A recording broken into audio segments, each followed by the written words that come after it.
ഈശോയിൽ ഏറ്റവും പ്രിയമുള്ള സഹോദരങ്ങളെ, ഞാൻ വളരെ പ്രധാനപ്പെട്ട ഒരു കാര്യം നിങ്ങളുടെ ശ്രദ്ധയിലേക്ക് കൊണ്ടുവരാനാണ് ഇന്ന് ഈ വീഡിയോയിൽ വരുന്നത്. നമുക്ക് ഏപ്രിൽ 12, 2026 ഏപ്രിൽ മാസം 12-ാം തീയതി നമുക്ക് മലയാള വിശ്വാസ സമൂഹത്തെ സംബന്ധിച്ചിടത്തോളം രണ്ട് പ്രധാനപ്പെട്ട തിരുനാളുകളാണ് പൊതു ഞായറാഴ്ചയും ദൈവകരുണയുടെ തിരുനാളും. ഏപ്രിൽ 12 ഞായറാഴ്ച. ഞാൻ ഈ വീഡിയോ സന്ദേശത്തിലൂടെ നിങ്ങളെ അഭിസംബോധന ചെയ്യാനും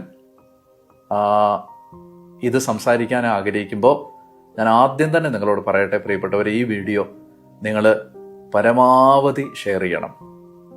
ഈ വീഡിയോ ഷെയർ ചെയ്യുന്നതിലൂടെ നിങ്ങൾ ഒരു ആത്മാവിനെ ചിലപ്പോൾ നരകത്തിൽ നിന്ന് രക്ഷിക്കാൻ കഴിയും. ദൈവത്തിൻ്റെ കരുണയിൽ ആശ്രയിക്കാൻ ഒരു ആത്മാവിനെ പ്രേരിപ്പിക്കാൻ കഴിയും. അതുകൊണ്ട് നിങ്ങൾക്ക് ഏതെല്ലാം പ്ലാറ്റ്ഫോമുകളിൽ ഇത് ഷെയർ ചെയ്യാൻ കഴിയുമോ അതിലൂടെ എല്ലാം ഈ വീഡിയോ ഷെയർ ചെയ്ത് പരമാവധി ആളുകളിലേക്ക് എത്തിക്കണം എന്ന് ഞാൻ ഓർമ്മിപ്പിക്കുന്നു. ഏപ്രിൽ 12 പൊതു ഞായറാഴ്ചയും ദൈവകരുണയുടെ തിരുനാളും. അന്ന് കർത്താവിൻ്റെ അനന്തമായ കരുണ സ്വീകരിക്കാൻ ദൈവം നമ്മളെ ഒരുക്കുകയാണ്.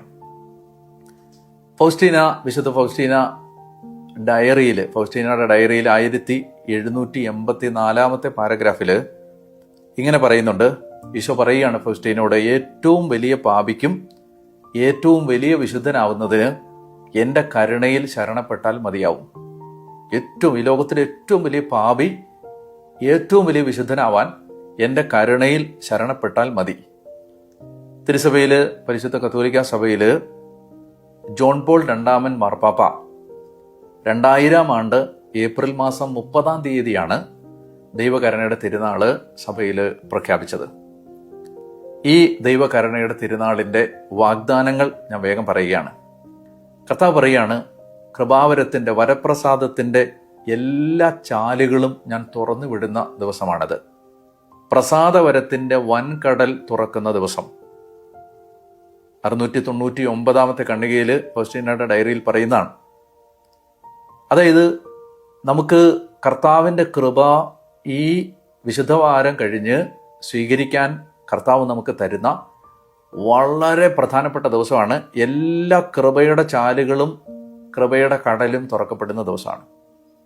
ഈ തിരുനാളിന് ഒരുക്കമായിട്ട് കുമ്പസാരിച്ച്, പ്രത്യേകം ശ്രദ്ധിക്കുക, കുമ്പസാരിച്ച് പാപം ഉപേക്ഷിക്കാൻ തീരുമാനിച്ച് വിശുദ്ധ കുർബാന സ്വീകരിക്കുന്ന ആത്മാക്കൾക്ക് പരിപൂർണ പാപമോചനവും കടങ്ങളുടെ പൊറുതിയും ലഭിക്കും. ഞാൻ ഒന്നുകൂടെ പറയാം.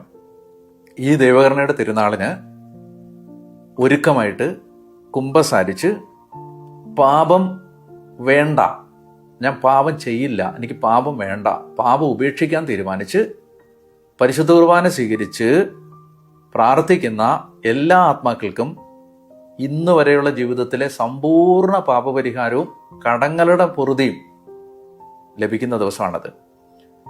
മാമോദീസായിൽ ലഭിക്കുന്ന കൃപകൾക്ക് തുല്യമാണ് അത് എന്ന് ഈശോ പറഞ്ഞിട്ടുള്ളത് കൊണ്ട് പല ദൈവശാസ്ത്രജ്ഞന്മാരും ഈ തിരുനാളിനെ 2ാം മാമോദീസ എന്ന് വിളിക്കാം എന്ന് അഭിപ്രായപ്പെട്ടിട്ടുണ്ട്. 2002 ജൂൺ മാസം 29 തിരുസഭ ദൈവകരുണയുടെ തിരുനാളിന് പൂർണ്ണ ദണ്ഡവിമോചനം അനുവദിച്ചു തന്നിട്ടുണ്ട്.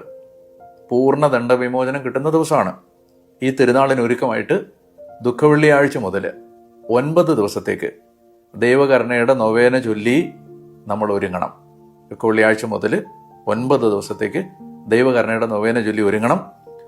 ഓരോ ദിവസവും ഓരോ ഗണം ആത്മാക്കളെ, ലോകത്തിലെ ആത്മാക്കളെ പല ഗണങ്ങളായി തിരിച്ച് ഓരോ ദിവസവും ഓരോ ഗണം ആത്മാക്കളെ സമർപ്പിച്ചുകൊണ്ടാണ് ഈ നൊവേന ചൊല്ലുന്നത്. ഈ തിരുനാളിൻ്റെ ഏറ്റവും വലിയ പ്രത്യേകത എന്താണെന്ന് പറയട്ടെ. നമ്മുടെ ജീവിതത്തിൽ ഇന്ന് വരെയുള്ള പാപങ്ങൾ, നമ്മുടെ ആജീവനാന്ത പാപവും കടവും ഒറ്റ തവണയായിട്ട് പരിഹരിക്കാൻ, ഒരു പ്രാവശ്യം കൊണ്ട് മുഴുവൻ പാപങ്ങളും കടങ്ങളും പരിഹരിക്കപ്പെടാൻ നമുക്ക് കിട്ടുന്നൊരവസരമാണിത്. ആത്മാക്കളുടെ, ഈശോ പറയാണ്, ഈ ലോകത്തെ ആത്മാക്കളുടെ പാപങ്ങൾ ലോകത്തിലെ മുഴുവൻ മണൽത്തരികളെക്കാൾ അധികമാണെങ്കിലും അവയെല്ലാം എൻ്റെ കരുണയുടെ അത്യഗാധമായ ആഴത്തിൽ മുങ്ങിപ്പോവും എന്ന് പറഞ്ഞാൽ, ഈ ലോകത്തെ എല്ലാ മനുഷ്യരുടെ എല്ലാ പാപങ്ങളും എൻ്റെ കരുണയുടെ അത്യഗാധമായ ആഴത്തിൽ മുങ്ങിപ്പോവും. മനുഷ്യന്റെ പാപത്തെക്കാൾ വലുതാണ് ദൈവത്തിന്റെ കരുണ. ആ കരുണ സ്വീകരിക്കണം. നമ്മൾ അങ്ങനെ പറഞ്ഞ് ഒരു ഉദാസീനതയിൽ കഴിഞ്ഞിട്ട് കാര്യമില്ല. ആ കരുണ സ്വീകരിക്കാൻ ഒരു വാതിൽ ദൈവം തുറക്കുന്ന ദിവസമാണ്. അപ്പം ഞാൻ വേഗം പറയുകയാണ് എന്തൊക്കെയാണ് നമ്മൾ ചെയ്യേണ്ടത്. ഒന്ന്, നമ്മൾ പ്രസാദപര അവസ്ഥയിലാണെന്ന് ഉറപ്പുവരുത്തുക. എന്ന് പറഞ്ഞാൽ ദൈവകരുണയുടെ തിരുനാളിന് ഒരുക്കമായിട്ട് കുമ്പസാരിച്ച് പരിപൂർണ വിശുദ്ധിയിലും കൃപയിലും ആയിരിക്കാൻ ശ്രദ്ധിക്കുക. ദുഃഖവെള്ളിയാഴ്ച മുതൽ ദൈവകരുണയുടെ നൊവേന ചൊല്ലുക. ദൈവകരുണയുടെ തിരുനാൾ ദിവസം, അതായത് ഈ വർഷം നമ്മൾ ഏപ്രിൽ മാസം 12-ാം തീയതി പൊതു ഞായറാഴ്ച ദൈവകരുണയുടെ തിരുനാൾ സഭ ആഘോഷിക്കുന്ന ദിവസം പരിശുദ്ധ കുർബാനയിൽ പങ്കുകൊണ്ട് ഈ തിരുനാൾ ആഘോഷിക്കുക. 4-മതായിട്ട് ദൈവകരുണയുടെ ഛായാചിത്രം വണങ്ങുക. യേശുവേ, ഞാനെങ്കിൽ ശരണപ്പെടുന്നു എന്ന പ്രാർത്ഥന ആവർത്തിക്കുക. Jesus, I trust in you എന്ന പ്രാർത്ഥന ആവർത്തിക്കുക.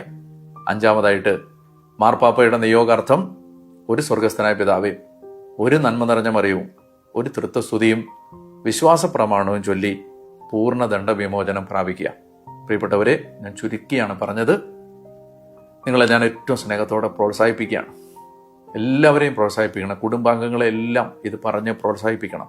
അയൽക്കാരെ, കുടുംബ യൂണിറ്റുകളിലുള്ളവരെ, ഇടവകയിലുള്ളവരെ, ഇടവകയുടെ വാട്സപ്പ് ഗ്രൂപ്പുകളിലെല്ലാം ഈ വീഡിയോ കഴിയുമെങ്കിൽ അയക്കണം. ഇതിപ്പോൾ എൻ്റെ വീഡിയോ തന്നെ അയക്കണമെന്നില്ല. ഈ കാര്യം ആരെങ്കിലും പറയുന്നുണ്ടെങ്കിൽ അവരുടെ വീഡിയോ ഷെയർ ചെയ്തോളുക.